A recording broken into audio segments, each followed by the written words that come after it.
নমস্কার বন্ধুরা, welcome to সিএসজেনিক্স Bengal YouTube চ্যানেলের আগের ভিডিওতেই আমরা তোমাদেরকে বলেছিলাম তোমাদের কাছে এআই এর বিভিন্ন রকম টপিক অন্যান্য এক্সাম্পলের মাধ্যমে তুলে আনবো। তো আজকে সেরকমই একটা ভিডিও নিয়ে তোমাদের কাছে এসেছি। দেখো, ডিএসএ আমরা সবাই পড়েছি, বিএফএস মানে ব্রেডথ ফার্স্ট সার্চ বা ডিএফএস ডেপথ ফার্স্ট সার্চ কাকে বলে আমরা সবাই জানি।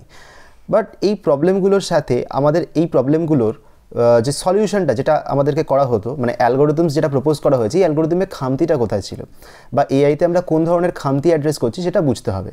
তো দেখো, ডিএফএস বা বিএফএস যখনই আমরা সলভ করতাম আমাদের একটা গ্রাফ দেওয়া থাকতো। এখন দেখো, রিয়েল ওয়ার্ল্ড প্রবলেমে এই গ্রাফটা তোমাকে আগে থেকে দেওয়া হয় না, এই গ্রাফটা তোমাকে বানাতে হয়।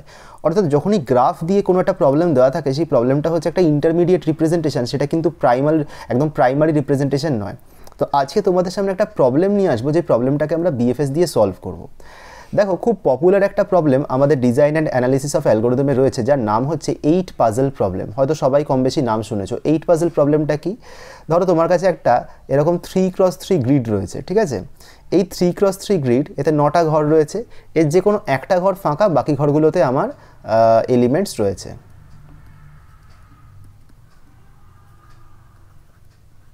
ধরো এরকম একটা আমার চেহারা রয়েছে। এই ঘরটাকে আমরা এখান থেকে এরকম করতে পারি, মানে 8 পাজল প্রবলেমের কনসেপ্টটা কি, এই যে ফাঁকা যে ঘরটা আছে এটাকে উপর নিচে ডানে বামে তুমি ঘোরাতে পারো, মানে তুমি মুভ করতে পারো। এবার তুমি যদি এটাকে উপর দিকে নিয়ে যাও তাহলে 2টা এর জায়গায় চলে আসবে। যদি তুমি এটাকে লেফট সাইডে নিয়ে আসো তাহলে 4টা এর জায়গায় চলে আসবে। যদি তুমি একে রাইট সাইডে নিয়ে আসো তাহলে 5টা এর জায়গায় চলে আসবে, এরকম একটা ব্যাপার। তো আমি এখানে ধরো আমি জাস্ট এখানে দুটো মুভমেন্ট করছি, ঠিক আছে? দুটো ধরো আমি এখানে মুভমেন্ট করছি। ধরো একটা মুভমেন্ট আমি একে লেফটে মুভ করছি, লেফটে মুভ করলে কি হবে, সেম চেহারা হবে। হ্যাঁ, জাস্ট এই 4টা এই ফাঁকা জায়গাটা যেখানে রয়েছে সেখানে চলে আসবে, বাকি সব নিজের জায়গাতে সেম থাকবে, ঠিক আছে? এবার ধরো আমি এই যে ফাঁকা ঘরটা রয়েছে এটাকে আপসাইড মুভ করছি, ঠিক আছে? আপসাইড মুভ করলে কি হবে, এই যে ফাঁকা জায়গাটা এটা উপরে চলে যাবে আর 1 হচ্ছে এর জায়গাতে চলে আসবে। এখন লজিক বুঝতে হবে, লজিকটা বুঝতে হবে। এই মুভমেন্টসগুলো করে আমি এই স্টেটটাতে গেলাম, তো এটা ধরে নাও আমার ইনিশিয়াল স্টেট, এটা ধরে নাও আমার গোল স্টেট, ঠিক আছে? এখন ইনিশিয়াল স্টেট থেকে গোল স্টেটে আমি কিভাবে রিচ করতে পারি, তার জন্য আমার কাছে কিছু মুভস অ্যালাউ করা আছে।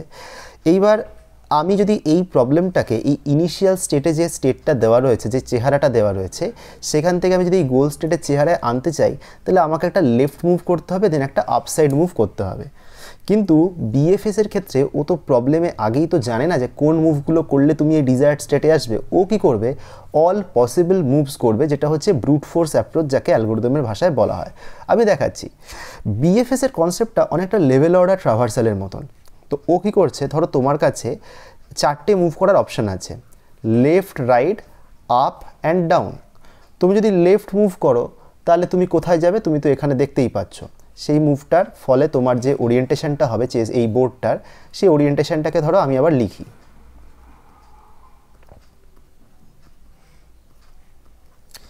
এটাকে যদি তুমি রাইট সাইডে মুভ করতে তাহলে কি হবে, রাইট সাইডে মুভ করলে এই 5টাই ফাঁকা জায়গাটাতে চলে আসবে, বাট বাকি যারা রয়েছে তারা কিন্তু সেম পজিশনেই থাকবে। এটাকে যদি তুমি আপসাইড মুভ করো, আপসাইড মুভ করলে তোমার এই যে ফাঁকা জায়গাটা এটা উপরে চলে যাবে, তাহলে এই ফাঁকা জায়গাটাতে কে চলে আসবে, 2।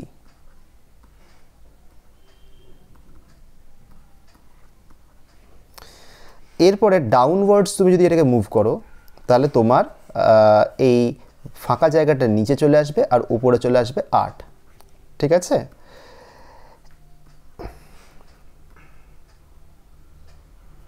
এরকম আমার একটা চেহারা হবে। এখন এই প্রত্যেকটা মুভমেন্টসের উপরে তুমি আবার নতুন নতুন মুভস অ্যাপ্লাই করে করে করে করে দেখতে পারো কীভাবে তুমি গোল স্টেটে রিচ করবে। যেরকম এই যে বাঁ দিকে যে ছবিটা রয়েছে, এখানে দেখো তুমি এখানে আর লেফট মুভ করতে পারবে না। লেফট মুভ কেন করতে পারবে না, কারণ ফাঁকা জায়গাটা একদম লেফট মোস্টে চলে আসছে। তো এখানে আসলে তুমি একটা ইনভ্যালিড একটা স্টেটে যাবে, যেটা পসিবল নয়। একে রাইট মুভ করার কোনো মানে হয় না, কারণ রাইট মুভ করলে তুমি যে ইনিশিয়াল স্টেটটা থেকে শুরু করেছো সেখানেই চলে যাবে। বাট আপ অ্যান্ড ডাউন তুমি মুভ করতে পারো। তো তুমি দেখতে পাচ্ছ যে আপ মুভ করলেই তুমি অ্যাকচুয়ালি তোমার গোল স্টেটে পৌঁছে যাবে, তো ডাউন মুভ করার তোমার দরকারই পড়বে না। বাট এটা তো এরকম চেহারা। ধরে নাও তোমার এমন একটা গোল স্টেটে তুমি রিচ করছো যাতে মনে করো এরকম 4খানা জেনারেশন তোমাকে পার করে আসতে হচ্ছে। প্রত্যেকটা জেনারেশন তো নিজের মতন করে করে করে করে এক্সপ্যান্ড করছে। তাহলে ভাবো যে যদি আরও মুভস থাকতো, আরও যদি কমপ্লেক্স কোনো মুভ করতে হতো, তাহলে তোমাকে আরও অনেক লেভেল নিচে নামতে হতো।